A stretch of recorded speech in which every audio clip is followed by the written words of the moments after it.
A key way to identify whether you're in early or late awakening is by exploring your relationship with concepts. In early awakening, we often create more concepts, beliefs, and stories.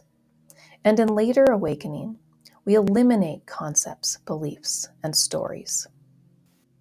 Early awakening. In extreme cases, we may start to believe that we're all powerful, all knowing, or even God. We can see examples of this by looking at a few modern cults, gurus, and spiritual teachers. In early awakening, it's common for genuine awakening experiences to strengthen aspects of the self-concept. For example, these folks may present themselves as more advanced, more worthy, or more important than others. As long as a person still believes that there is a self and an other, or that one person could ever be more than another person, they are still in early awakening. Although most of us will not believe that we're God, many of us will add some new transcendent concepts to the self-concept at the beginning of awakening. We then identify with these new concepts. And because awakening makes us more aware of different aspects of reality, there are many new experiences that we can add to our self-concept. For example, it's recently become popular for people who have awakening experiences to redefine themselves as an all-powerful soul having a human experience. Others begin to identify with being a channel, light worker, or psychic. Still others project their remaining shadow parts or unacknowledged aspects of the self-concept outward. For example, if we're unable to own our innate power, we might experience interactions with powerful beings such as angels, ETs, ascended masters, or spirit guides.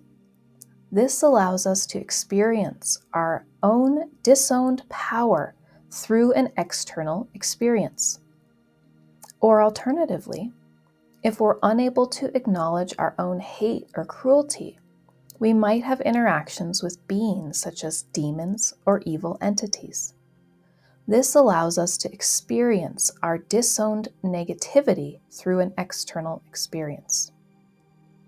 Experiences like these are totally normal in early awakening. I had these experiences too. None of these experiences are right or wrong, good or bad. However, they can be powerful distractions that keep us stuck in early awakening. There is nothing quite like the experience of having supernatural powers, and we can easily get attached to these experiences. If you like where you are and want to stay there, that's completely fine. But if you want to keep moving forward towards liberation, just try to remember that these are just experiences. No experience is permanent, and so none of them can ever provide unshakable well-being.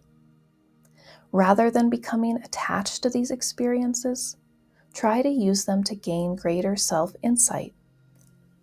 The addition of new transcendent concepts can help us identify, acknowledge, and experience our unseen parts.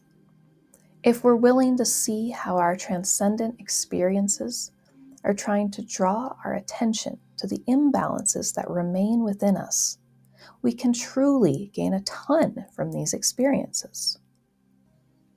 Late awakening.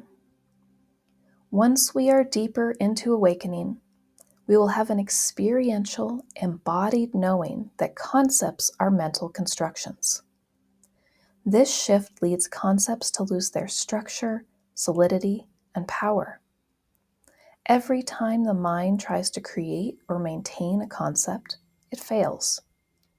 And every time the self tries to attach to a concept, it loses its grip. For example, maybe a thought says, "I'm a good person." The very next thought will question the concepts, perhaps saying, But good is simply a perspective, or the self is just an idea, or that's just a story. As it becomes more and more clear that concepts are nothing other than creations of the mind, the beliefs, thoughts, and emotions that flow from concepts begin to fall apart. The mind now seems to be engineering its own self-destruction. Now, the mystical powers and experiences of early awakening begin to fade away. We now see that these experiences, just like all of our other experiences, are mental creations. They're made of concepts, beliefs, thoughts, and emotions. Getting attached to them just causes suffering and makes it harder to move forward.